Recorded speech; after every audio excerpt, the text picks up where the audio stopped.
হরে কৃষ্ণ, রাধে রাধে। সকল কৃষ্ণভক্ত শ্রোতাকে প্রণাম জানিয়ে আজকে শুরু করছি শ্রদ্ধাত্রয় বিভাগযোগ। চ্যানেলে নতুন হয়ে থাকলে সাবস্ক্রাইব করে নিয়মিত শুনতে থাকুন গীতা প্রতিদিন সন্ধ্যাবেলায়। তাহলে শুরু করছি। অর্জুন উবাচ, শ্লোক 1। যে শাস্ত্রবিধি মোদসৃজ্যো যজন্তে শ্রদ্ধায়ন্বিতাঃ তেষং নিষ্ঠা তু কা কৃষ্ণ সত্তমাহ রজস্তমঃ। অনুবাদ। অর্জুন জিজ্ঞাসা করলেন, হে কৃষ্ণ, যারা শাস্ত্রীয় বিধান পরিত্যাগ করে শ্রদ্ধা সহকারে দেবদেবীর পূজা করে, তাদের সেই নিষ্ঠা কি সাত্ত্বিক, রাজসিক না তামসিক? তাৎপর্য: চতুর্থ অধ্যায়ের ৪৯তম শ্লোকে বলা হয়েছে যে কোনো বিশেষ ধরনের আরাধনার প্রতি শ্রদ্ধাবান হলে কালক্রমে জ্ঞান লাভ হয় এবং পরা শান্তি ও সমৃদ্ধির পরম সিদ্ধি লাভ করা যায়। ষোড়শ অধ্যায়ের সিদ্ধান্তে বলা হয়েছে যে যারা শাস্ত্র নির্দেশিত বিধির অনুশীলন করে না তাদের বলা হয় অসুর, এবং যারা শ্রদ্ধা সহকারে শাস্ত্রের অনুশাসনাদি মেনে চলেন তাদের বলা হয় সুর বা দেব। এখন প্রশ্ন হচ্ছে, কেউ যদি শ্রদ্ধা সহকারে কোনো নীতির অনুশীলন করে যার উল্লেখ শাস্ত্রে নেই, তার কি অবস্থা? অর্জুনের মনের এই সংশয় শ্রীকৃষ্ণকে দূর করতে হবে। যারা একটি মানুষকে বেছে নিয়ে তার উপর বিশ্বাস অর্পণ করে এক ধরনের ভগবান তৈরি করে নেয়, তারা কি সত্যগুণ, রজগুণ কিংবা তমগুণের বশবর্তী হয়ে আরাধনা করতে থাকে? ওই ধরনের লোকেরা কি জীবনে সিদ্ধি লাভের পর্যায়ে উপনীত হয়? তাদের পক্ষে কি যথার্থ জ্ঞান লাভ করে পরম সিদ্ধির স্তরে উন্নীত হওয়া সম্ভব? যারা শাস্ত্রবিধির অনুশীলন করে না কিন্তু শ্রদ্ধা সহকারে বিভিন্ন দেবদেবীর ও মানুষের পূজা করে, তারা কি তাদের প্রচেষ্টায় সাফল্যমণ্ডিত হতে পারে? অর্জুন শ্রীকৃষ্ণকে এই সমস্ত প্রশ্ন জিজ্ঞেস করছেন। এবার দেখি ভগবান কি বলছেন।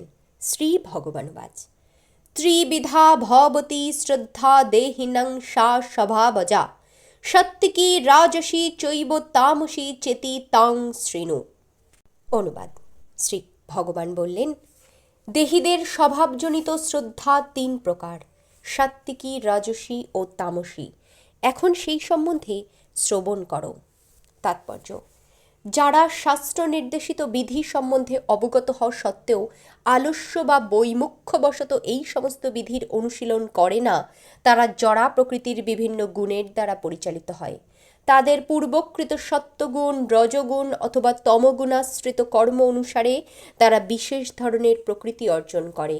প্রকৃতির বিভিন্ন গুণাবলীর সঙ্গে জীবের আসঙ্গ চিরকাল ধরেই চলে আসছে। যেহেতু জীব সত্তা জড়া প্রকৃতির সঙ্গে সংশ্লিষ্ট হয়ে আছে, সেই জন্য জড়গুণের সঙ্গে তার আসঙ্গ অনুসারে সে বিভিন্ন ধরনের মানসিকতা অর্জন করে থাকে। কিন্তু যদি সে কোনো সদ্গুরুর সঙ্গ লাভ করে এবং তার নির্দেশিত অনুশাসনাদি ও শাস্ত্রাদি মেনে চলে, তাহলে তার প্রকৃতি বদলাতে পারা যায়। ক্রমশ সেভাবেই মানুষ তম থেকে রজ কিংবা রজ থেকে সত্ত্বে তার অবস্থার উন্নতি সাধন করতে পারে। এই থেকে সিদ্ধান্ত হয় যে প্রকৃতির কোনো এক বিশেষ গুণের প্রতি অন্ধবিশ্বাসের ফলে মানুষ পূর্ণ সার্থকতার পর্যায়ে উন্নীত হতে পারে না। সব কিছুই সতর্কতার সঙ্গে বুদ্ধি দিয়ে সদ্গুরুর সান্নিধ্যে বিবেচনা করতে হয়। এভাবেই মানুষ প্রকৃতির উচ্চতর গুণগত পর্যায়ে নিজের অবস্থার পরিবর্তন সাধন করতে পারে। শ্লোক ৩। সত্তানুরূপা সর্বস্ব শ্রদ্ধা ভবতি ভারত শ্রদ্ধাময় হয়ং পুরুষ যো যচ্ছ্রদ্ধা স এব সঃ। অনুবাদ। হে ভারত, সকলের শ্রদ্ধা নিজ নিজ অন্তঃকরণের অনুরূপ হয়। যে যেই রকম গুণের প্রতি শ্রদ্ধাযুক্ত সে সেই রকম শ্রদ্ধাবান। তাৎপর্য: প্রতিটি মানুষেরই, সে যেই হোক না কেন, কোনো বিশেষ ধরনের শ্রদ্ধা থাকে, কিন্তু তার স্বভাব অনুসারে সেই শ্রদ্ধা সাত্ত্বিক, রাজসিক অথবা তামসিক হয়। এভাবেই তার বিশেষ শ্রদ্ধা অনুসারে সে এক এক ধরনের মানুষের সঙ্গ করে। এখন প্রকৃত ঘটনা হচ্ছে যে পঞ্চদশ অধ্যায়ে বলা হয়েছে প্রতিটি জীবই মূলত পরমেশ্বর ভগবানের অবিচ্ছেদ্য বিভিন্ন অংশ বিশেষ। তাই মূলত প্রতিটি জীবই জড়া প্রকৃতির এই সমস্ত গুণের অতীত। কিন্তু কেউ যখন পরম পুরুষোত্তম ভগবানের সঙ্গে তার সম্পর্কের কথা ভুলে যায় এবং বদ্ধ জীবনের জড়া প্রকৃতির সংস্পর্শে আসে, তখন সে বৈচিত্র্যময় জড়া প্রকৃতির সঙ্গ অনুসারে নিজের অবস্থান গড়ে তোলে। তার ফলে তার যে কৃত্রিম বিশ্বাস ও উপাধি তা জড়জাগতিক। কেউ যদি কতগুলি সংস্কার বা ধারণার বশবর্তী হয়ে পরিচালিত হতে পারে, কিন্তু প্রকৃতপক্ষে সে হচ্ছে নির্গুণ বা গুণাতীত। তাই পরমেশ্বর ভগবানের সঙ্গে তার সম্পর্ক পুনঃপ্রতিষ্ঠা করার জন্য তাকে তার জন্ম জন্মান্তরের সঞ্চিত জড় কলুষ থেকে মুক্ত হতে হবে। সেটিই হচ্ছে নির্ভয়ে ভগবানের কাছে ফিরে যাওয়ার একমাত্র পন্থা, কৃষ্ণ ভাবনামৃত। কৃষ্ণ ভাবনামৃত যিনি লাভ করেছেন তিনি নিশ্চিতভাবে সিদ্ধ স্তরে অধিষ্ঠিত হবেন। কিন্তু কেউ যদি আত্মজ্ঞান লাভের পন্থা অবলম্বন না করেন, তাহলে তিনি অবশ্যই জড়া প্রকৃতির গুণের দ্বারা প্রভাবিত হয়ে পরিচালিত হবেন। এই শ্লোকে শ্রদ্ধা অর্থাৎ বিশ্বাস কথাটি খুবই গুরুত্বপূর্ণ। শ্রদ্ধা অর্থাৎ বিশ্বাসের প্রথম উদয় হয় সত্যগুণের মাধ্যমে।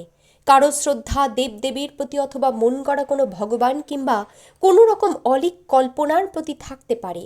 এই যে সুদৃঢ় বিশ্বাস তা জড়জগতের সত্যগুণের কর্ম থেকে উদ্ভূত, কিন্তু জড়জাগতিক বদ্ধ জীবনে কোনো কাজই পরিপূর্ণভাবে পরিশুদ্ধ নয়। সেগুলি হয় মিশ্র প্রকৃতির, সেগুলি শুদ্ধ সত্যগুণ সম্পন্ন হয় না। শুদ্ধ সত্য হচ্ছে অপ্রাকৃত। সেই শুদ্ধ সত্ত্বে পরম পুরুষোত্তম ভগবানের যথার্থ প্রকৃতি উপলব্ধি করতে পারা যায়। কারো শ্রদ্ধা যতক্ষণ পর্যন্ত না শুদ্ধ সত্ত্বে প্রতিষ্ঠিত হচ্ছে, ততক্ষণ পর্যন্ত তার জড়া প্রকৃতির যে কোনো গুণের দ্বারা কলুষিত হতে পারে। জড়া প্রকৃতির কলুষিত গুণগুলি হৃদয়ে বিস্তার লাভ করে।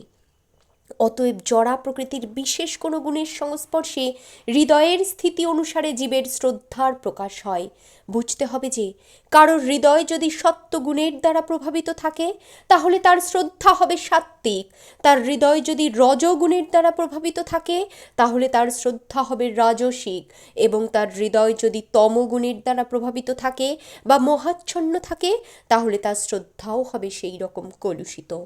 এভাবেই এই জগতে আমরা ভিন্ন ভিন্ন রকমের শ্রদ্ধা বা বিশ্বাস দেখতে পাই, এবং ভিন্ন ভিন্ন বিশ্বাসের থেকে নানা রকম ধর্মের উদয় হয়েছে। ধর্ম বিশ্বাসের যথার্থ তত্ত্ব শুদ্ধ সত্ত্বে অধিষ্ঠিত, কিন্তু হৃদয় কলুষিত হয়ে পড়ার ফলে ভিন্ন ভিন্ন ধর্ম বিশ্বাসের উদয় হয়। এভাবেই ভিন্ন ভিন্ন বিশ্বাস অনুসারে নানা রকম উপাসনা পদ্ধতির উদ্ভব হয়। আজ এ পর্যন্তই সমাপ্ত। আজ তবে আসি। আপনারা সুস্থ থাকবেন, সাবধানে থাকবেন, নিয়মিত গীতা শ্রবণ করবেন, হাসি খুশি থাকবেন।